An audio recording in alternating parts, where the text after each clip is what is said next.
Subscribe करें और bell दबाएं ताकि कोई खबर रह न जाए।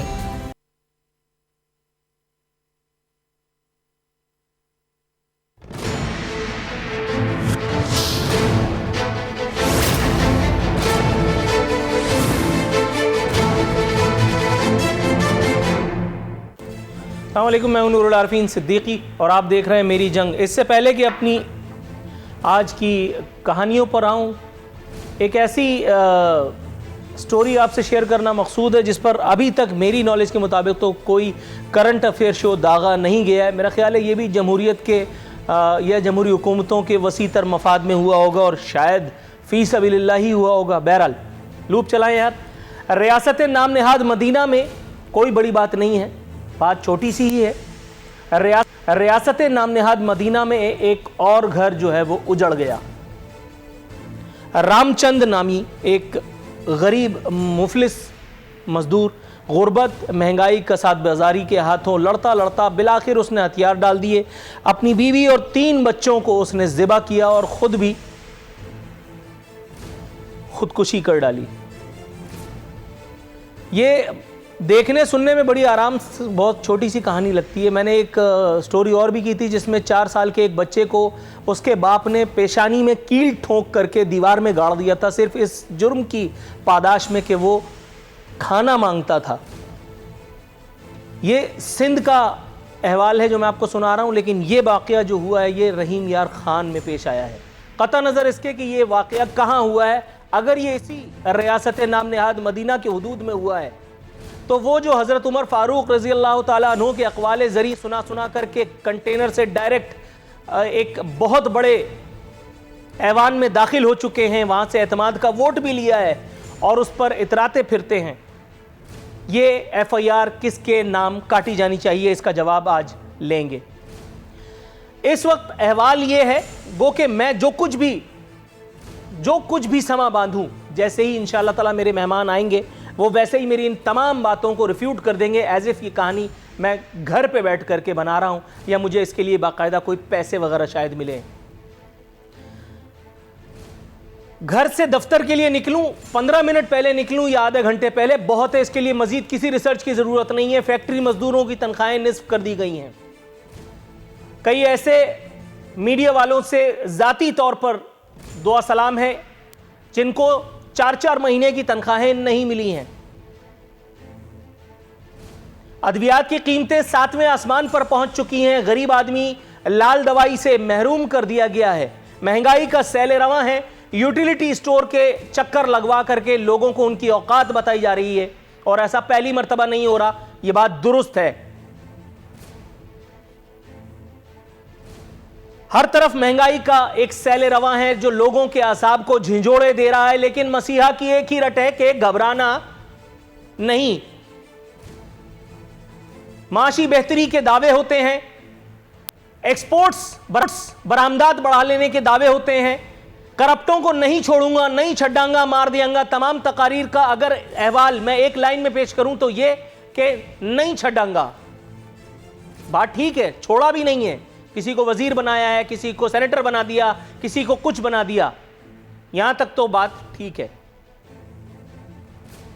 आगे क्या क्या हो रहा है आज पाकिस्तान की तारीख में, मेरा ख्याल है एक ऐसी हरकत हुई है कि जो अगर ना होती तो हमें हैरत होती। बाकायदा IMF पर हमने एतमाद का इजहार कर दिया। बताइए, बेगर्स कांट बी चूजर्स, सुना तो ये था अंग्रेजी में, ये उल्टा ही हो रहा है। IMF से लोन लेने जाते हैं तो हम IMF के दिए हुए अफराद, दी हुई शख्सियात पर कोई एतराज़ उठा सकते हैं। मसीहा ने हफीज शेख पर एतमाद का इजहार कर दिया और उनसे कहा है कि आप अपना काम जारी रखिए। काम, आप समझ रहे हैं ना, काम जारी रखिए। स्टोरी शुरू वाली, महंगाई, कसाद बाजारी, अद्वियात की कीमतें बर्दाश्त से बाहर, बिजली की कीमतें, पेट्रोल प्राइजेस, काम आप जारी रखिए। ये सब तो होता रहता है, ये भी मुल्क के वसीतर मफाद में है। इंपोर्टेड वजीर खजाना को काम जारी रखने की हिदायत के साथ साथ एक सवाल यहां दर आता है, आज अपने मेहमान से पूछ ही लूंगा, हालांकि जवाब शायद ना मिले, लेकिन क्या पता जवाब शायद मिल भी जाए। साबका नाअहल हुकूमतों का तोहफा अब्दुल हफीज शेख जैसे काबिल गौहरे नायाब आदमी जो जनरल मुशर्रफ के दौर में भी वजारत इंजॉय कर चुके, जो आसिफ अली जरदारी साहब के दौर में भी वजीर रह चुके, अगर पिछली हुकूमतें चोर थीं तो उनसे चोरी करवाने वाला कौन था? वो गौहरे नायाब, वो जौहरे काबिल, वो कौन था जिसने चोरी के नित नए तरीके, अगर तो चोरी हुई है, हुकूमतों को बताए और फिर शायद उस पर चोरी या डाका जो भी पड़ा। और अगर एक नाअहल साबिक हुकूमत, करप्ट नाअहल साबिक हुकूमत का तोहफा अपने अपने कलेजे से लगा रखा है तो क्या यह भी अवाम के वसीतर मफाद में है? दूसरी स्टोरी बिलावल भुट्टो साहब के मुताल्लिक है। खुद एतमादी के 7वें आसमान से खिताब करते हुए उन्होंने कहा है कि वजीर आजम और हुकूमत कब तक रहेगी इसका फैसला हम करेंगे। अब एक जीत पर बिलावल भुट्टो जरदारी को इतना जोम क्यों कर है? या वाकई ये एक सीट नहीं थी, ये वो पहली ईंट थी जो अपनी जगह से हटाई गई या खुद से हट गई? इसके बारे में भी अपने मेहमानों से बात करेंगे। वजीर आजम की जानिब अगर दोबारा आऊं तो वजीर आजम ने कौम से मदद तलब कर ली है। अब सोचने की बात यह है कि वो कौम जो महंगाई से, गुर्बत से, अफलास से लड़ रही है, वो कौम वजीर आजम की मदद क्यों कर सकेगी? उसके बस में है? कौम ये सुन करके फूट फूट के रो पड़ी है कि जिसे हमने मदद के लिए चुना था वो उल्टा हमसे ही मदद मांग रहा है। मसीहा कहते हैं कि करप्ट टोले के खिलाफ आखिरी गेंद तक लड़ूंगा। सर, हमें आपके अज़्म का, उसकी जिसको कहते हैं कि वॉट एवर यू कॉल, क्या उसको जुमला कहूंगा मैं, कोई मुनासिब जुमला ही तलाश नहीं कर पा रहा हूं, उसकी सदाकत पर, आपके अज़्म पर, आपकी दयानत पर, आपकी स्मार्टनेस पर भी कोई हम एतराज नहीं दाग सकते। लेकिन पूछना यह था कि जिन लोगों को परों के नीचे रखा है, क्या उन करप्टों पर भी कोई नजरे करम ही समझ लीजिए होगी या नहीं? खान साहब ने इस मौके पर अदलो इंसाफ के उन माशरों के फजाइल, फयूज और बरकत भी बयान फरमाए जहां अदलो इंसाफ नामी चिड़िया उड़ान भरती है, चाहे वहां पर अदलिया ना कहे कि मैं आजाद हूं, चाहे वहां पर अदलिया के फैसले बोलते हो, मुनसिफ नहीं।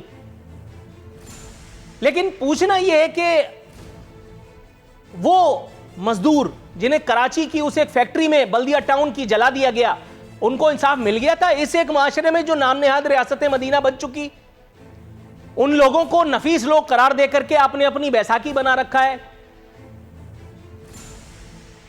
जरूरतों के समंदर में गर्दन तक धसी हुई ये हुकूमत किस तरह इन बातों का जवाब तलाश कर पाएगी? सानह साहिवाल के मुल्जिमों का क्या हुआ?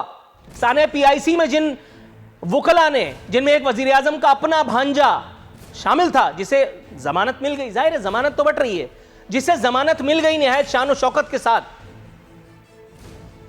उन 3 जानों का खून बहा ले लिया गया जिन्हें मुंह से ऑक्सीजन मास्क निकाल करके सांस से उस एक नेमत से महरूम कर दिया जिसे अल्लाह रब्बुल इज्जत जिंदगी कहा करते हैं।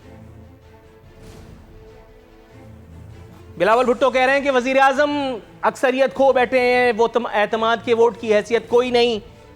कठपुतली वजीर आजम मौलाना फजलुर रहमान, आसिफ अली जरदारी और बिलावल भुट्टो का मुकाबला नहीं कर सकता, यह खुशफहमी लाहक है बिलावल भुट्टो को। अब एक मुंतखब वजीर आजम को कठपुतली कहने की खता जो उनसे हुई है, इसका जवाब क्या है, यह भी आज के प्रोग्राम में तलाशने की कोशिश करेंगे। मेरे साथ मौजूद है पाकिस्तान तहरीक इंसाफ से मोहतरम the great Shamim Naqvi, Pakistan Muslim league Nawaz से कैसर अहमद शेख साहब हमारे साथ हैं, और पाकिस्तान पीपल्स पार्टी से मोहतरम नादिर नबील गबूल साहब हमारे स्टूडियोज़ में कदम रंजा फरमा चुके हैं। हस्बे रिवायत हस्बे दस्तूर पाकिस्तान तहरीक इंसाफ का वर्जन लेने के लिए फिरदौस शमीम नकवी साहब का रुख करते हैं। नकवी साहब अस्सलाम वालेकुम। वालेकुम अस्सलाम। जनाब मन, एक मजदूर ने अपनी बीवी बच्चों को पार्सल कर दिया, खुद भी सूली चढ़ गया, इससे कता नज़र ये पहली मरतबा नहीं है। ये नवाज शरीफ, आसिफ अली जरदारी, जनरल मुशर्रफ, हर दौर में इस तरह की चीज़ें हुई हैं। यहाँ तक तो आपकी बात आपके कहने से पहले ही मान लेता हूँ। आगे आते हैं ज़रा, वो माशी आदाद शुमार जिनका जिक्र कर करके हमें बोर किया जाता है, इंपोर्ट सॉरी एक्सपोर्ट्स की बढ़ोतरी के जरिए वो जो आदाद शुमार हमें सुनाए जाते हैं जिनसे कान पक गए, उसके बाद जो ग्राउंड रियलिटी मैंने पेश की, आप चाहें तो इसे निहायत तफाखुर के साथ, शान तफाखुर के साथ मुस्तरद भी कर दीजिए, मुझे कोई एतराज़ नहीं होगा। फैक्ट्रियां बंद हो रही हैं, लोगों की तनख्वाहें निस्फ हो गई हैं, महंगाई कसाद बाजारी उरूज पर है, मीडिया वर्कर्स को 6-6 महीनों की तनख्वाहें नहीं दी जा रही हैं, उसके बावजूद ये रियासत मदीना है। आज रियासत मदीना में मेरा इस प्रोग्राम का होस्ट अपनी बीवी से लड़ा, उसका जिम्मेदार वजीर आजम। ये दास्तान आपकी पूरी सुन के मुझे कोई ख़ास हैरत नहीं, इससे कि आपका अंदाज़े गुफ्तगू ये है कि आप इतना कड़वापन है आपके अंदर और आप हर चीज़ के इल्ज़ामात जो हैं इतनी अच्छे तरीके से पेश करते हैं कि आप लोगों में से उम्मीद ख़त्म कर देते हैं। आप समझते हैं कि हर चीज़ जो है वो चुटकी बजाने से सही हो जाती है। अलादीन का चिराग आपके घर की में रखा हुआ है, वो चिराग ज़रा जाके वज़ीर आज़म को दे आइए तो आप इस कौम पे एहसान करेंगे।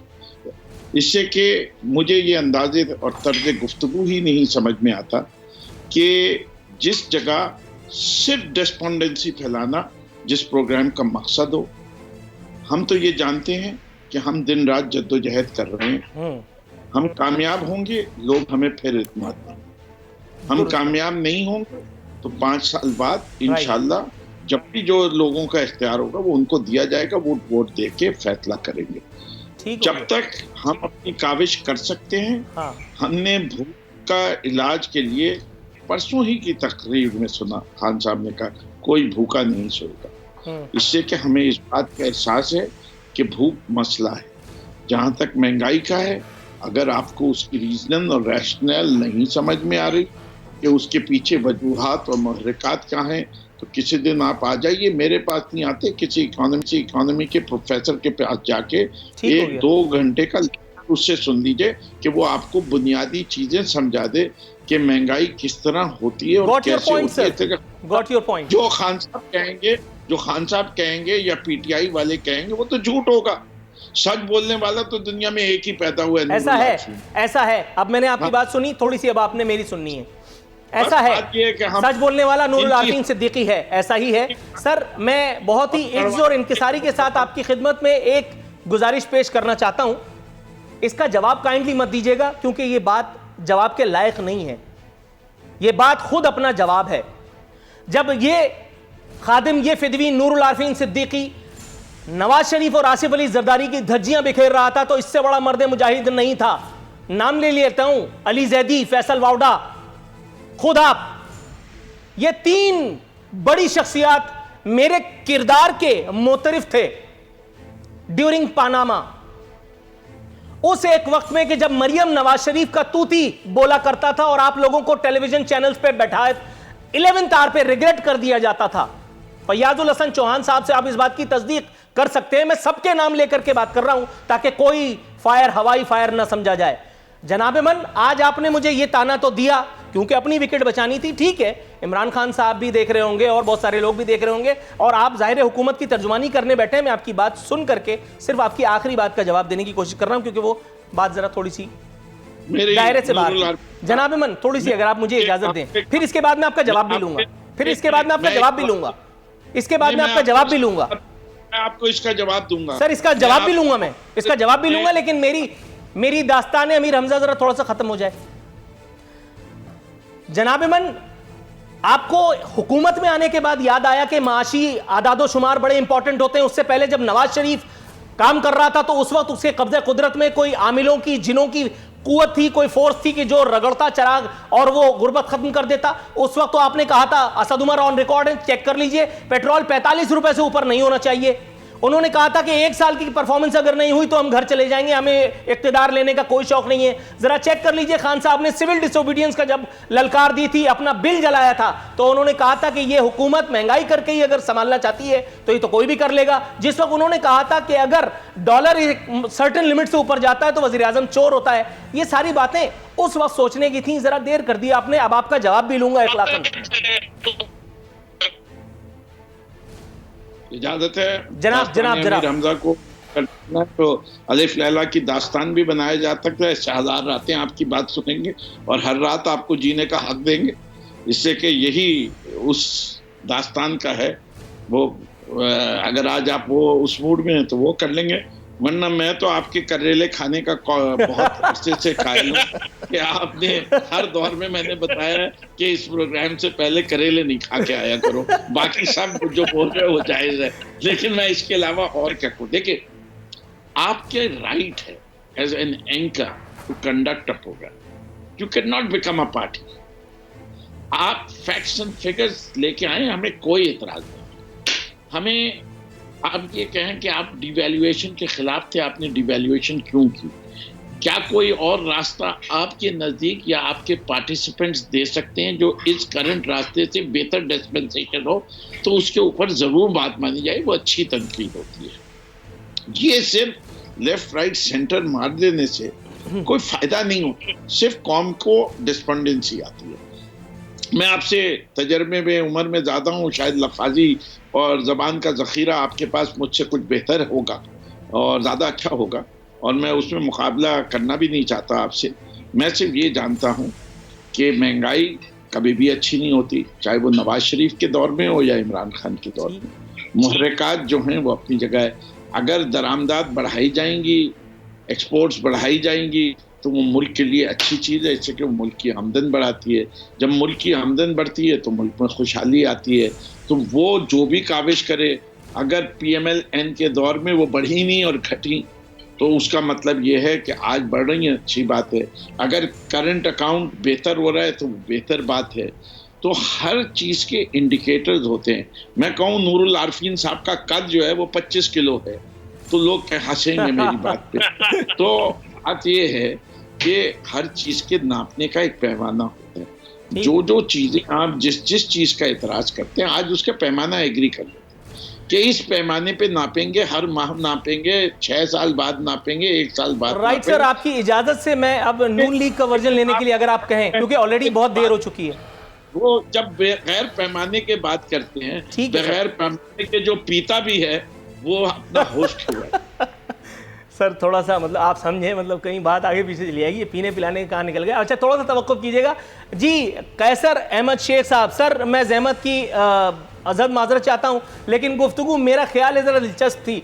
सर नवाज शरीफ के पास वो जो जादू का चिराग था, सर उसका पता अगर आप इमरान खान साहब या फिरदौस शमीम नकवी साहब को देना चाहें तो ये प्रोग्राम हाजिर है। नूरुल आरफीन सिद्दीकी, बल्कि नादिर नबील कबूल साहब भी बैठे हैं, ये भी सुन लेंगे। शायद इसी बहाने आसिफ अली जरदारी साहब को भी पता चल जाएगा कि गुड गवर्नेंस का राज क्या होता है। बिस्मिल्लाहिर्रहमानिर्रहीम। नूरुल आरफीन, बड़ी अच्छी आपने डिबेट शुरू कर दी। अपोजिशन ने कोई 10-12 दिन पहले रिकोजिशन इजलास बुलाया था कौमी असम्बली का, महंगाई के ऊपर ये रिकोजिशन था। और वो सबसे पहले मैंने वो डिबेट शुरू की, मेरे से पाकिस्तान मुस्लिम लीग ने कहा, क्योंकि मुस्लिम लीग अपोजिशन की तरफ से वो रिकोजिशन थी, अपोजिशन की तरफ से बातचीत होनी थी, तो हमने डिबेट शुरू की। तो मुझे इस महंगाई के बारे में कहा गया और मैंने 15 मिनट की एक तकरीर की, वो आप दोनों हजरात को भेज दूंगा, जिसमें बताया गया है कि महंगाई, क्योंकि फिरदौस शमीम नकवी साहब पूछ रहे हैं ना कि क्या वजह होती है, क्या होता है, तो बजाय कि हम इसमें बहुत तफसील में जाएं, इनको खैर मेरे से ज़्यादा पता होगा, लेकिन मैं ये बताना चाह रहा हूँ आपको कि मोटी बात मैं करूँ ना, जो क्योंकि ये प्रोग्राम आम आदमी भी सुनते हैं, आम लोग जो कि मईशत के बारे में इतना नहीं रखते, कोई ज़्यादा उनको मालूमात नहीं होती।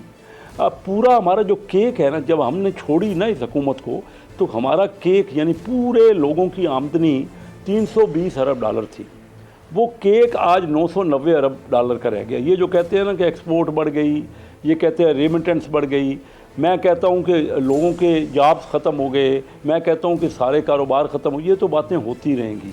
लेकिन इन सब चीज़ों को मिला के एक कलेक्टिव, सारी दुनिया में यही तरीक़ाकार है, कोई ना कोई इकनॉमिक्स की लंबी बातें हैं कि कोई भी बंदा समझ सकता है कि ओवरऑल 22 करोड़ यानी पूरे मुल्क की आमदनी कितनी है। हम छोड़ के गए क्या, अगर कोई फिगर में फ़र्क हो, मामूली सी फिगर, कोई लंबी चौड़ी बातें नहीं करूँगा, 320 अरब डॉलर से आज 290 अरब रह गई डॉलर। और फिर उस पर ये बहुत बड़ी बात ये हुई कि महंगाई की वजह से, और जो बिज़नेस है ना, बड़े कारोबार, बड़े इंडस्ट्रियलिस्ट और बड़े लैंडलॉर्ड, वो जो केक का साइज़ छोटा हो गया, उस छोटे साइज़ में से भी बड़ा टुकड़ा इन्होंने काट लिया और बाकी 21.5 पौने 22 करोड़ लोगों के लिए केक का टुकड़ा ही बहुत छोटा रह गया। ये सब चीजें इसमें आ जाती हैं। सर थोड़ा सा अगर आप दोनों हजरात थोड़ा सा तवक्कुफ फरमाएं तो मैं केक का एक पीस जो है नादिर नबील गबूल साहब की खिदमत में पेश करना चाहूंगा। फिरदौस शमीम नकवी साहब, मैं आपकी तरफ आता हूं। Sir I love you. नहीं, आपको पता है मैं आपका कितना बड़ा मुरीद हूं। सर थोड़ा सा तवक्कुफ कीजिए, मैं आपकी तरफ आता हूं। जनाब मन, सिर्फ एक जुमला, ये डॉलर को रुपये में कन्वर्ट करके यही साबित करते हैं। बस ठीक है, हो गया, आपका जुमला आ गया। सर थोड़ा सा तवक्कुफ, गो कि मेरे कद से भी ऊपर गया है, लेकिन थोड़ा सा तवक्कुफ। नादिर नबील गबूल साहब, डॉलर को जो भी सर आप दोनों से ब्रेक लगाने की, सर आप दोनों से ब्रेक पर पांव रखने की इल्तमास किए देता हूं जनाब मन, थोड़ा सा। जी नादिर नबील गबूल साहब, इससे पहले कि कोई कूद पड़े आप शुरू हो जाइए जनाब, जो भी आपको कहना है। नहीं, मुझे सिर्फ आपकी बात रिपीट करनी है कि इमरान खान साहब बिल्कुल बहुत सच्चे हैं। उन्होंने सच बोला था कि जब महंगाई बढ़ेगी तो आप समझ जाएं कि आपके मुल्क के हुक्मरान करप्ट हैं। तो जितनी महंगाई आज है, इसकी हमारी जो इन्फ्लेशन रेट है वो इट्स ऑलवेज हवरिंग अराउंड 10%। तो इसका क्या इनके पास जवाब है? दूसरा, असद उमर साहब बहुत सच्चे हैं। उन्होंने कहा था कि भाई 45 रुपये का होना चाहिए पेट्रोल, तो आज क्यों 112 रुपये का हो चुका है और 125-130 रुपये पे जाने की बातें हो रही है? बिजली के ऊपर आप लोग सच्चे थे, आपने कहा था सस्ती होनी चाहिए, तो आज क्यों महंगी है? रोटी आज क्यों महंगी है? चीनी आज क्यों महंगी है? आप सच्चे हैं, आप बताएं ना कि क्यों महंगी हुई है आपके पास। या तो आपको बताता हूँ, एक एक का बताऊंगा और आपको ही समझाऊंगा। सर थोड़ा सा तवक्कुफ कीजिए, आपने तो होम ट्यूशन भी शुरू कर दी है। तो ये नादिर नबी हमारे सीनियर है ना। बोलने, सर वक्फे में भी जाना है। सर फिरदौस शमीम नकवी साहब, सर मेरे पास एक एक का जवाब नबील कबूल साहब को दूंगा जी ब्रेक के बाद।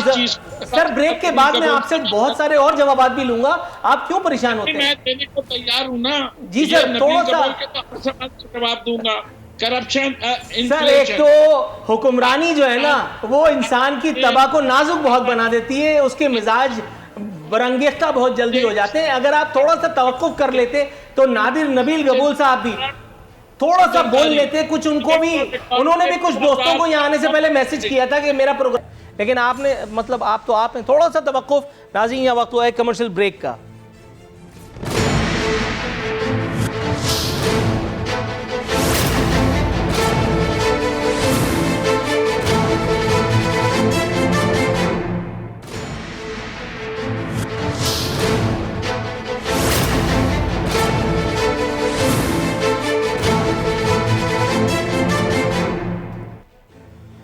वेलकम बैक नाजरीन। बदस्तूर हमारे मेहमान हमारे साथ मौजूद हैं शमीम नकवी साहब। सर काइंडली मौजू को हम थोड़ा सा चेंज कर रहे हैं, थोड़ा सा आगे लेकर के जा रहे हैं। मैं आपसे उम्मीद करता हूं कि आप मेरे सवाल पे फोकस करेंगे। सर इस्लामाबाद पहले जवाब होना चाहिए, पहले जवाब। अच्छा, टेक्निकली मैंने सुना था पहले सवाल होता है, लेकिन अगर आप पहले ही जवाब देना चाहते हैं तो मैं हाजिर हूँ। उनका जवाब तो देने दें, अगर आप यू आर बीइंग फेयर। मुझे नबील कबूल साहब के सवालों के जवाब तो देने का हक है कि नहीं है? नहीं, आप गाना सुनाए सर, हम बैठे हैं किस लिए? सुनाए आप छीनना चाहते हैं तो छीन लें। नहीं सर, मैं हुकूमत में थोड़ी हूँ, मैं कैसे कुछ छीनूं? आप सुनाइए सर। आजकल तो ऑपोजिशन छीन रही है, आप ऑपोजिशन तो कर ही रहे हैं सब छीनने के चक्कर में तो वो लगे हुए। देखिए, नबील कबूल साहब ने एक कहा इन्फ्लेशन, जरा जरदारी साहब के दौर की इन्फ्लेशन बता दें तो उसी पैमाने को, जो पैमाना इस्तेमाल कर रहे हैं वही इस्तेमाल करें। जिसके ज़माने में सबसे ज़्यादा इन्फ्लेशन, वो सबसे ज़्यादा करप्ट, ठीक है जी। तो इनके लीडर तो मारे गए। सबसे ज़्यादा पाकिस्तान की पिछली 25 साल तारीख में इन्फ्लेशन इनके दौर में थी। दूसरी चीज़, पेट्रोल की कीमत। इनको इतना सादा सा सबक सिखा रहे हैं कि अगर डॉलर 100 रुपये का होगा और पेट्रोल भी जो है $1 का होगा तो वो 100 रुपये का हो गया। जब पेट्रोल $1 का हुआ और रुपया 160 रुपये फी डॉलर हो गया तो वो 160 रुपये का हो गया, ठीक है जी। दूसरी चीज, अगर इंटरनेशनल मंडी में पेट्रोल $1 से $2 का हो जाए, जो कि उस वक्त जरदारी साहब के ज़माने में था, आज निस्बतन उससे कम है, लेकिन रुपये की डिवैल्यूएशन की वजह से करंट प्राइस है। जहाँ तक गवर्नमेंट ऑफ पाकिस्तान का ताल्लुक था, जो बात आउट ऑफ कंटेक्स्ट कोट की जा रही है वो ये है कि government taxes must be reduce. आज जो है गवर्नमेंट टैक्सेस को देख लीजिए किस लेवल पे। तीसरी चीज, बिजली के मुआहदे। बिजली के मुआहदों में 2 मसाइल चल रहे हैं। एक तो ये पाकिस्तान तहरीक इंसाफ की हुकूमत ने आके जितने बिजली के मुआहदे किए हैं वो माजी की हुकूमतों से बहुत सस्ते हैं। सबसे बेहतरीन एग्जाम्पल सोलर का है। कायदे आज़म सोलर पार्क 16 सेंट में, पीटीआई ने जो मुआहिदा किया है वो 3.5 सेंट में। जो मुआहिदे महंगे किए गए हैं वो इंटरनेशनल एग्रीमेंट्स हैं, उनको रीनेगोशिएट करके। अच्छा सर, आपकी खिदमत में एक बात पेश करते हुए मुझे खुशी महसूस होती है कि एक अनसेड मुआहिदा मेरे और मेरे मेहमानों के दरमियान भी था कि मैं इनको बोलने का थोड़ा सा वक्त दूंगा। आपका ये मुफस्सिल लेक्चर सुनकर कि मुझे तो आ रही है जमाइयाँ, इसलिए मेरा तो हाल आप पूछिए नहीं। अब मुझे अगर आप इजाज़त दें तो मैं अपने दीगर मेहमानों का सब्र आजमा लूँ, तो ज़रा थोड़ा सा मेरे ख्याल है सामईन को, नाजरीन को भी ज़रा इंजॉय करने का, इंजॉय को भी इन्वर्टेड कॉमास भी समझिएगा, मौका मिलेगा। जी कैसर अहमद शेख साहब, सर पूछना आपसे ये था कि वज़ीर आज़म इमरान खान साहब ने करप्ट टोले के खिलाफ आखिरी गेंद तक लड़ने का ऐलान किया है, और चूंकि वो हाकिम वक्त हैं तो इसलिए हमें उनकी सदाकत, अमानत, दयानत और उनके आज़म और हौसले पर शक करने की गुंजाइश नहीं होनी चाहिए टेक्निकली स्पीकिंग। सर लेकिन यहाँ ये सवाल पैदा नहीं होता कि वो जो करप्ट इखलाकी, मॉरली, फाइनेंशियली, वॉटेवर परों के नीचे हैं, उनको भी तो थोड़ा सा पूछ लें। इस्लामाबाद हाई कोर्ट का ये मेरे सामने मौजूद है ऑब्जर्वेशन, कागजात नामजदगी के वक्त वावडा अमरीकी शहरी और इलेक्शन के लिए नाअहल थे। ये आज से 2.5 साल पहले की बात हो रही है। एक आदमी 2.5 साल नाअहल यानी आधी मुजरिम होने के बाद उसको वजीर बनाया, उसको एमएनए बनाया, अब उसको सेनेटर बना करके न जाने किस चीज़ का अज्र दिया गया है। और चूंकि वो पसंद है, अब पता नहीं किसको पसंद है, तो इसलिए ये काम ऐन हक है। सर करप्टों को टांग दूंगा और दूसरी तरफ उनको वजारत दूंगा या सेनेटरशिप दूंगा या व्हाटएवर दूंगा, इस पर आपका तबसरा। सिंपल सी बात है, देखिए ना, करप्शन, ये एमनेस्टी इंटरनेशनल ने कहा कि ये 2.5 साल में ये कुछ 7 मुल्कों से और हम ज़्यादा करप्ट हो गए। पहले भी करप्शन थी, हमारा दर्जाबंदी, क्योंकि एमनेस्टी ही बेहतरीन दर्जाबंदी करती है, तो 7 इन्होंने तो करप्शन ठीक करनी थी, 7 मुल्कों से और नीचे चले गए हैं हम करप्शन में। अच्छा, सर्कुलर डेट है जो आपने, क्योंकि अभी बिजली की बात की, तो हमारे दौर में 1100 अरब का सर्कुलर डेट था जो बहुत ज़्यादा था, और उस पर ये पीटीआई तनकीद करती थी। आज हमें फाइनेंस कमेटी में हमें बताया गया है कि ये जून तक 2900 रुपये, 1100 अरब की बजाय 2900 अरब रुपए हो जाएगा सर्कुलर डेट। तो ये 2.5 साल में 1100 अरब से 2900 अरब। वजह क्या कि बिजली में करप्शन हो रही है, यानी कि उसके बिल वसूल नहीं होते, उसके लासेज होते हैं, उसको वो जो है उस प्रॉपर जितनी बिजली है वो लोग वो मुहैया नहीं होती। तो ये आप बता लीजिए कि करप्शन का जो आलम है यहाँ। और अभी क्योंकि फिरदौस शमीम नकवी साहब बार बार कह रहे हैं कि भाई डॉलर का रेट ले लें, ओ भाई डॉलर हमने कहा था, हमने तो 5 साल में डॉलर को तकरीबन स्टेबल रखा, आपने आते ही उसको 50% डिवैल्यू कर दिया। आपने गरीब आदमी की तनख्वाह तो बढ़ाई नहीं, आप कहते हैं रुपए में देखो। ओ भाई, कौमी आमदनी में डॉलर में देखी जाती है, या चलो आपने डॉलर में नहीं देखनी तो आप सोने देख लीजिए कि सोना कितना हमारे मुल्क के कुल आमदनी में सोना कितना होता है, क्योंकि सोना एक कसौटी समझा जाता है। तो मेरे दोस्त, ये अब ये करप्शन का इन्होंने क्या करना है, ये तो आए सिर्फ करप्शन को ठीक करने थे ना। तो करप्शन का जो आलम हो गया है, मैंने आपको मिसालें दी ना, हमारे पास टैक्स वसूल हो रहा है, डिवैल्यू करने के बाद भी हमारा जो रेवेन्यू है, देखिए ना हमारा, मैं तो और आप बात करूँ, फ़ौज को जो हम बजट देते थे ना, तो हमारे दौर में 2018 में इंडिया का 6-6.25 गुना था पाकिस्तान से, आज वो 7 गुना हो गया है उनका बजट फ़ौज का, इंडिया का। तो अपने क्या अपने दुश्मन से मुकाबला कर रहे हैं? हमारे पास तो कोई चीज़ रेवेन्यू नहीं आ रहा।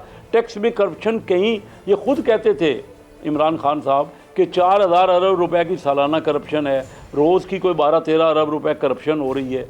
तो करप्शन तो उससे बढ़ गई है। थोड़ा सा तभी 7 दर्जे और आगे बढ़ गए हैं। जवाब देने के ख्वाहिशमंद होंगे किसी जगह इन्होंने परफॉर्म किया है। मैं आप दोनों मुअज़्ज़िज़ीन की इजाज़त से नादिर नबील कबूल साहब को शरीक गुफ्तगू करूंगा, और फिर फिरदौस शमीम नकवी साहब, कैसर अहमद शेख साहब की इस एक बात का, इस एक इल्ज़ाम का, और नादिर नबील कबूल साहब की इस एक ज़हर अफ़शानी का, जो शायद अगर वो करना चाहें, दोनों को मिला करके और वो बाउंड्री लाइन के बाहर फेंकने की आरज़ू, अपनी हसरत पूरी करेंगे। सर मेरे सामने ट्विटर पे एक तस्वीर है, उसमें एक तस्वीर में उस वक्त के हमारे क्रिकेटिंग हीरो और मौजूदा वज़ीर आज़म शौकत खानम मेमोरियल अस्पताल का संगे बुनियाद रखवा रहे, उस वक्त के शायद वज़ीर आज़म नवाज़ शरीफ से, या उस वक्त की एक मारूफ हस्ती से, वज़ीर आज़म अगर हटा भी दें आप साथ में, दूसरी तरफ एक तस्वीर है जिसमें नमल यूनिवर्सिटी का इफ्तिताह हो रहा है और वो यूसुफ रज़ा गिलानी साहब करवा रहे हैं और वो साथ में इमरान खान साहब खड़े हैं।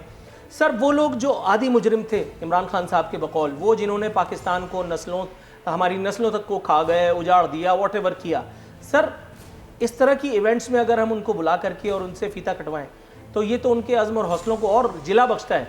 हम अगर किसी अपने माली किसी खानसामे को भी बुला करके जो दीन धर्म रखता हो, ईमान रखता हो, जो 5 वक्त का नमाजी हो या जिसको कहते हैं तक़वे की मिसालें दी जाती हों, हमने वहाँ एक स्टैंडर्ड क्यों नहीं सेट किया? देखिए, ये वही मिसाल है 1982 के वर्ल्ड कप वाली, क्योंकि इमरान खान साहब एक बहुत ही इंतहाई सेल्फ ऑब्सेस्ड इंसान है और अपनी सिर्फ तारीफ़ कराने का शौक़ है। वो कहते हैं कि 92 का वर्ल्ड कप मैंने जिताया है, वो कभी क्रेडिट देते ही नहीं। वैसे आपस की बात है, इस बात पे आप बिल्कुल नहीं आइएगा क्योंकि क्रिकेटर इमरान खान का मद्दा पहले भी था और आज भी है। नहीं, इमरान खान के वो 72 रन निकाल दें तो वर्ल्ड कप आपके हाथ से गया था। आप काइंडली क्रिकेट पे मत आइएगा, क्रिकेटर इमरान खान मेरा जुनून है, उसको छोड़ के आप काइंडली बात क्या उस टीम में जावेद मियादाद नहीं था? क्या वसीम अकरम, वकार यूनिस नहीं थे? क्या उसमें इंजमाम उल हक नहीं थे? उनकी परफॉर्मेंस का क्यों नहीं, उनकी कंट्रीब्यूशन का क्यों नहीं ये हवाला देते हैं? उसी तरह से मैं अब इस बात पे आ रहा हूँ कि नवाज शरीफ साहब को अपने साथ रखना इनकी मजबूरी थी, क्योंकि यही नवाज शरीफ थे जिन्होंने इनको ज़मीन दी थी शौकत खानम अस्पताल की। तो ये वो चीज़ तो बताते नहीं है नवाज शरीफ साहब के खिलाफ, हालांकि मैं पीपल्स पार्टी का हूँ, मगर जो चीज़ नवाज शरीफ साहब ने अगर की है कोई अच्छी, अगर इनको ज़मीन दी है शौकत खानम अस्पताल की, तो ये क्यों कहते हैं कि जी मेरा बड़ा कोई कारनामा है, मैंने अकेले शौकत खानम बनाए? नहीं, आपको लोगों ने मदद की है, कंट्रीब्यूशन की है। उसी तरह गिलानी साहब ने आपकी हेल्प की थी नमल यूनिवर्सिटी सेटअप करने में। तो ये सारी चीज़ें आप आवाम को नहीं बताते, आप सिर्फ आवाम को गुमराह करते हैं। देखिए, आपने कहा था कि मैं 50 लाख घर और 1 करोड़ नौकरियाँ दूंगा। आप भाई 1 करोड़ नौकरियाँ नहीं, आप 10 लाख नौकरियाँ दे दें, कोई तो आवाम को रिलीफ दे कि आवाम बोले कि आपकी है परफॉर्मेंस। सिर्फ ये बोलना कि जरदारी के खिलाफ बात करना या नवाज शरीफ के खिलाफ बात करना, ये चीज़ आपको 5 साल बाद रिएलेक्ट नहीं करेगी। हाँ, अगर कोई और आपको किसी और ने आपको आसरा दिया कि 5 साल बाद फिर आपको ले आएंगे तो अलग बात है, मगर आवाम और इल्जाम अगर नहीं, आवाम कभी भी नहीं लाएगी ना। देखिए, आवाम के सामने आपके ये एग्जांपल्स थे, वीडियोस चल रही हैं सोशल मीडिया पे कि मैं सारे गवर्नर हाउस बुलडोज कर दूंगा, मैं ये गरीब के लिए लाइब्रेरीज बनाएंगे। फिर दो शमीम नकवी साहब के पास जाते हैं, कौन सा वादा पूरा किया इन्होंने? का जवाब कौन सा वादा, कौन सा और पूरा मुफस्सिल जी नकवी साहब, हम सब हमतन गोश हैं। बिल गेट्स ने अकेले जो है माइक्रोसॉफ्ट बना दी, मोदी सरकार अकेले जो है हिंदुस्तान चला रहा है, मलेशिया के प्राइम मिनिस्टर महातिर ने अकेले हुकूमत दुरुस्त कर दी, अर्दोगान जो है तुर्की को अकेले चला रहा है। क्रेडिट तो वही लेते हैं, उन्हीं को क्रेडिट दिया जा रहा है। तो ये बात मुझे समझ में नहीं आई, नबील गबोल साहब कहाँ से आ रहे हैं कि शौकत खानम के पीछे रूह रवा कौन है? ये वो शख्स हैं जो कहते हैं कि जिस शख्स में भुट्टो फैमिली नहीं, भुट्टो फैमिली से कोई रिश्तेदारी भी हो जाए, उसकी गुलामी करना हमारा फर्ज है। जिसके नाम के साथ शरीफ लग जाए उसकी गुलामी करना फर्ज है। ये मौरूसी सियासत पे यकीन रखने वाले कह रहे हैं कि इमरान खान क्रेडिट खुद अकेले लेता है। आप लोगों की क्या हैसियत है? आप तो अभी भी कहते हैं कि आज भी भुट्टो जिंदा है, जिसका नाम भुट्टो नहीं है वो जिंदा है। तो जिंदा रखिए, ये आपकी सोच है। और ख़ासतौर पे नबील गबोल साहब तो बड़ी जगह से सैर करते हुए आ रहे हैं और बहुत दफ़ा हमारी तरफ भी कोशिश की आने की, अल्हम्दुलिल्लाह हम रोकने में कामयाब रहे कराची में। तो मैं उनकी बात को बहुत हल्का समझता हूँ इस वाले मामलात में, उनके आर्गूमेंट्स को भी। या तो आए पाए के ऊपर आदमी ना, तो फिर तो बात भी की जाए। जो आर्गूमेंट्स वो दे रहे हैं उनको तो मैंने आपको दलाइल, अब उनकी कौन सी बात रह गई जिसका जवाब बाकी है वो भी मैं उनको इनायत कर दूंगा और उसके बाद वो सोचते रहें। अल्लाह अपने किरदार को बुलंद करें। नबील भाई, नादिर नबील गबोल साहब हमारे साथ थे सर। अच्छा, लेकिन वो जी एक ही जगह अटके रहते। अगर पीपल्स पार्टी इतनी अच्छी थी, कभी छोड़ना नहीं था। कभी एमपीएम में चाहते हो, कभी हमारी तरफ आते हो, फिर वहीं जाके जूते चाटते हो। चाटो, ये तुम्हारा है, हमारा नहीं। सर थोड़ा सा तवक्कुफ कीजिए, ब्रेक की कॉल दे दी गई है, ब्रेक से वापस आते हैं तो कुछ और मौजूआत हैं जिनका अहाता करेंगे।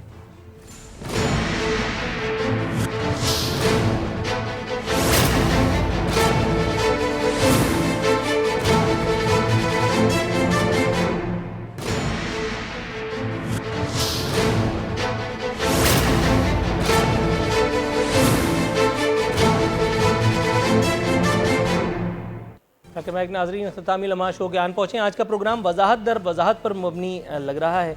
नादिर नबील गबोल साहब, सर इखलाकी तौर पर अब आपको टाइम देना चाहिए और आपको टाइम दिया भी जाएगा। सर पहले तो रिस्पॉन्ड कर दीजिएगा फिरदौस शमीम नकवी साहब ने जो इंकशाफात फरमाए हैं। जी, नकवी साहब से मुझे ये उम्मीद नहीं थी। इनको मैं बड़ा रिस्पेक्ट करता हूँ, बहुत सीनियर है ये और बड़ी सच खरी बात करते हैं। इन्होंने जो खरी बात की थी सुई गैस के दफ्तर के बाहर कि इमरान खान ने अपना कोई वादा कराची के साथ पूरा नहीं किया, जिसके बाद इनको हटाया गया अपोजिशन लीडर से। तो मुझे उम्मीद थी कि इस तरह की गलत बात नहीं करेंगे। मेरे पास फ़ोटोज़ और वीडियोज़ पड़ी हुई। इमरान खान साहब खुद राब्ते में थे मेरे वालिद के पास। आपके नई मुल्क जिसकी फातिहा पे इमरान खान साहब जाना पसंद नहीं किए थे, 3 घंटे मेरे घर बैठे रहे थे। इमरान इस्माइल जो आज गवर्नर है, इनकी मेरे पास वीडियो है। बीइंग गवर्नर उन्होंने एक्सेप्ट किया है कि टिकट लेके मैं नबील गबोल साहब के पास गया था कि इमरान खान साहब आपको दिल से पसंद करते हैं, आप प्लीज़ हमारी पार्टी ज्वाइन करें। और इमरान खान साहब की मेरे पास वीडियो है जो कि मैं आरफीन साहब आपको भेजूंगा बाद में, आप प्लीज़ फॉरवर्ड कर देना इनको, जिसमें इमरान खान साहब खुद अपने मुंह से कह रहे हैं कि मुझे नबील गबोल जैसा बंदा अपनी पार्टी में चाहिए है। तो इनकी सिर्फ मैं वजाहत के लिए इनको मैं ये बताना चाहता था। सर आपका पॉइंट आ गया। अब सवाल बिलावल भुट्टो साहब ने हुकूमत को सर शमीम नकवी साहब थोड़ी से मौजूआत का मुझे अहाता कर लेने दीजिए, क्योंकि ये समीउल्लाह से कलीमुल्लाह चल रहा है, मतलब मैं इसमें इररिलेवेंट महसूस कर रहा हूँ। सर थोड़ा सा तवक्कुफ अब आप कीजिएगा। मैं प्रोग्राम में दोनों सेगमेंट्स में मैं आप तीनों मेहमानों को एक दूसरे के साथ मुज़ाकरात का बाकायदा मौका फराहम कर चुका। आखिरी कुछ मौजूआत है, मुझे उसको कवर करना है सर। जी सर, बिलावल भुट्टो एक जीत पर इतने कॉन्फिडेंट हैं कि अब वो कह रहे हैं कि इमरान खान साहब यानी दंड बैठक भी उन्हीं की मर्जी से करेंगे। ये कैसा है, मतलब ये ओवर कॉन्फिडेंस की इंतहा नहीं है? नादिर नबील गबोल साहब। जी, इमरान खान साहब को दोबारा प्लीज़ रिपीट करें जल्दी। इमरान खान साहब से एक नशिस्त पर फतह हासिल करने के बाद यूसुफ रज़ा गिलानी के हवाले से इतने कॉन्फिडेंट क्यों हैं बिलावल भुट्टो के? अब वो कह रहे हैं कि हुकूमत रहे या जाए। देखिए, वो इसकी वजह सिर्फ ये है कि बिलावल साहब को पता है कि अब इमरान खान साहब की अपनी पार्टी के अंदर फॉल्ट लाइंस और क्रैक्स हैं। उनके अपने एमएनएज़ अपने कॉन्स्टिट्यूंसी जाके शक्ल नहीं दिखा सकते, और अपने एमएनएज़ छोड़े, उनके जो इत्तेहादी हैं, बलूचिस्तान अवामी पार्टी ले लें, जीडीए ले लें, जीडीए लास्ट मिनट तक नहीं आ रही थी उनको वोट देने के लिए। तो उनके इत्तेहादी खुद कह रहे हैं कि हम लोग इस डूबती हुई कश्ती से छलांग लगाना चाह रहे हैं, बिकॉज वो अपने वोटर्स को फेस नहीं कर सकते। ये तो जाहिर सी बात है। अब शहजाद अकबर को भी बिठाया हुआ था आपने, इशरत हुसैन को भी आपने नेशनल असेंबली में बिठाया था, क्या उनसे वोट भी करवाया है आपने? ये एक बहुत बड़ा सवालिया निशान है जिसके ऊपर इन्वेस्टिगेशन होनी चाहिए कि वो तो एमएनएज़ नहीं है, क्या उन्होंने भी आपको वोट दिए? हो ही नहीं सकता कि आपको इतने वोट मिले हो। वो तो खुद मोहसिन दावर ने, जो एक एमएनए है फाटा से, आपको पता है, वो खुद उन्होंने बोला कि भाई इतने एमएनए बैठे ही नहीं थे असेंबली में उस वक्त, इनको 170 वोट कहाँ से मिले? तो उसी वजह से बिलावल साहब कॉन्फिडेंट हैं और आज भी वो जाके मिले हैं हमजा शहबाज से, और यही डिस्कशन हुई है कि 26 तो ऐसे हैं एमएनएज़ जो कंफर्म उनको पता है हुकूमती इत्तेहाद के, जो हुकूमत से जान छुड़ाना चाहते हैं। तो इसलिए बिलावल साहब को पता है कि time is on our hands. जब भी उनको एक रिक्विजिशन सेशन बुलाना है असेंबली का, 66 उनको एमएनएज़ चाहिए होते, दरकार होते हैं कोई भी राइट सर। सर फिरदौस शमीम नकवी साहब, सूरत हाल वाकई इतनी ही खुशाइंद है पीपल्स पार्टी के लिए, या कुछ ज़्यादा ही कसर नफसी से या हुस्न ज़न से काम लिया जा रहा है बिलावल भुट्टो की जानिब से? वो जो खातून को 174 वोट मिले फौजिया को, वो भी लगता है पीपल्स पार्टी वालों ने जाके वोट दे दिए थे, इसलिए 174 वोट। पीपल्स पार्टी के तो 180 क्या नहीं 250 अफराद थे। यार अजीब बातें करते हैं।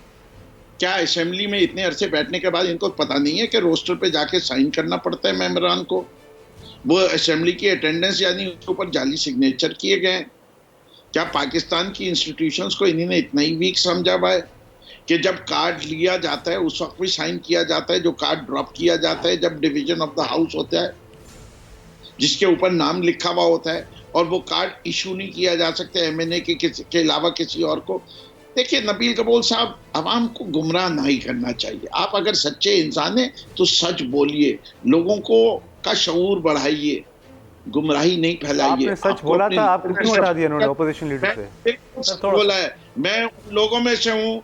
मैं नहीं कह रहा कि आपको इमरान खान ने दावत नहीं दी, मैंने कहा आप पीटीआई के मेंबर नहीं बन सके। कुछ लोगों ने रोका था आपका रास्ता, और उसकी वजूहात पे रोका था, जो आपका किरदार लियारी गैंग वॉर पे रहा है उसकी वजह से हमने रोका। सर ये मेरा ख्याल है बात कहीं और निकल रही है फिरदौस शमीम नकवी साहब, बात कहीं और जा रही है सर। थोड़ा सा सर आप सच बोल लें और लोगों का शऊर बढ़ाइए, यही हम सियासतदानों का राइट सर। राइट सर, आपका नुक्ता आ गया सर। इसी से हम बात को आगे लेके चलते हैं। नून लीग के पास जाऊंगा, कैसर अहमद शेख साहब। सर कौम का शऊर बढ़ाना ये जिम्मेदारी, वाकई बात तो ठीक है फिरदौस शमीम नकवी साहब की। सर क्या ज़रूरत थी बिलावजह कौम को इंतशार में मुब्तला करने की, उस एक वक्त पे जब वहाँ मॉब भी था और वो उसके जज्बात भड़के हुए थे? क्या ज़रूरत थी जा कर के हिट विकेट होने की? मुसद्दिक मलिक को, मरियम औरंगज़ेब को, शाहिद खाकान अब्बासी को, शहबाज गिल साहब कह रहे हैं कि गलती उन्हीं की है जिनको मार पड़ी है। सर शऊर क्यों नहीं मिल पाया उन लोगों को जिनके बारे में कलाम किया है शहबाज गिल साहब ने? पार्लियामेंट देखिए ना, पार्लियामेंट लाजर्स के अंदर प्रेस कॉन्फ्रेंस की है, हर एक को अपने अपनी बात करने का हक है। मुझे तो ये समझ नहीं आती कि हम जमहूरियत को कहाँ लेके जा रहे हैं। हमारे यहाँ कोई इस तरह का है ही नहीं कि कोई पेशेंस हो या कोई किसी की दूसरे की बात को सुन लें। तो ये तो बहुत बुरा हुआ ना, खासकर जो कुछ ये हमारे यहाँ इतना तशद्दुद नहीं था, आपस में इतनी मुखालफत नहीं थी। बात आर्गूमेंट से करें जैसे कि अभी इस आपके फोरम पे हो रही है।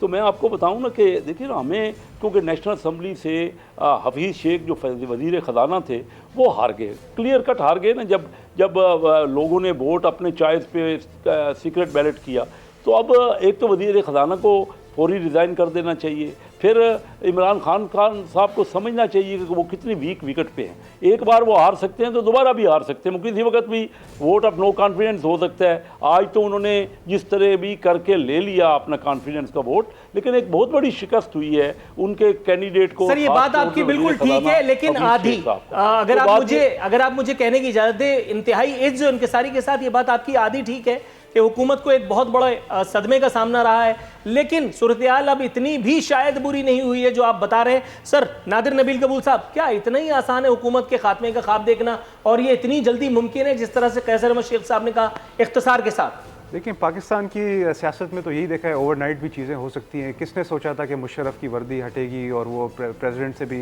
इस्तीफ़ा देगा, मगर होता है।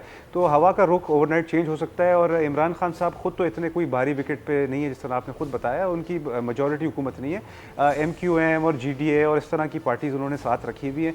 वो आपको पता है अपने मफाद उनके होते हैं दीगर पार्टीज़ के। अगर ओवरनाइट वो डिसाइड कर लें, जो कि आई डोंट थिंक वो करेंगे क्योंकि उनके इख्तियार में होता नहीं है, उनको कहीं और से ये डायरेक्शन दी जाती है। पर अगर उनको इख्तियार दे दिया जाए कि भाई आप अपनी मर्ज़ी से अपनी पार्टी का वोट दें या ना दें, फिर तो इमरान खान साहब ओवरनाइट चले जाएंगे। ये जवाब जो है ये इल्ज़ाम में क्यों कन्वर्ट हो जाता है, ये हैरत हो रही है मुझे। बहरहाल फिरदौस शमीम नकवी साहब, सर आपके फाइनल रिमार्क्स। मैं समझता हूँ कि बात दोनों, कैसर शेख साहब ने जो बात कही उसमें हकानियत है। माइनॉरिटी गवर्नमेंट जहाँ भी दुनिया में रही है वो हमेशा वीक विकेट पे कंपेयर टू वो 3/4 मेजॉरिटी लेके भी नाकारा रहे। तो उसका तो 3 दफ़ा वजीर आजम बन के भी हटा दिए जाएं, करप्शन के इल्ज़ामात लग जाएं, वो तो सारी, और फिर कहें मुझे क्यों निकाला। उनके लिए ज़्यादा सोचने की बात है कि 3/4 मेजॉरिटी के बावजूद हम निकाल दिए गए। हमारा तो मालूम है हमें कि हमारी मेजॉरिटी नहीं है। नबील कबूल साहब सही कह रहे। अच्छा, बस ये वाली बात है कि कितनी सितम ज़रीफ़ी है कि ये दोनों 70 साल में की तारीख में इस मुल्क की कितनी दफ़ा इक़्तिदार में रहे और आज भी ये जमहूरियत को इतना मजबूत ना कर सके कि आज भी ये चार्ज लगा रहे हैं दूसरों के ऊपर कि फैसले कहीं और होते हैं। यही कौम की सितम ज़रीफ़ी है कि इस कौम के फैसले इस कौम के लीडर नहीं कर रहे, कोई और इदारे कर रहे हैं। जब तक ये रहेगा बुरा होगा।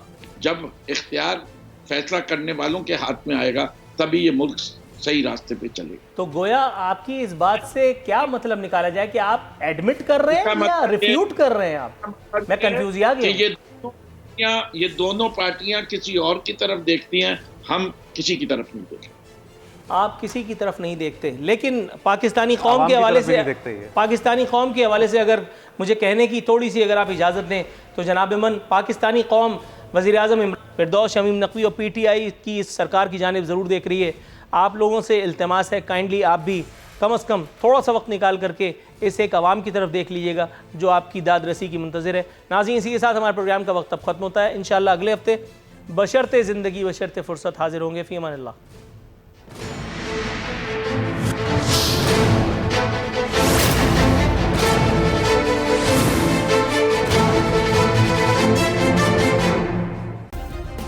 सब्सक्राइब करें और बेल दबाएं ताकि कोई खबर रह न जाए।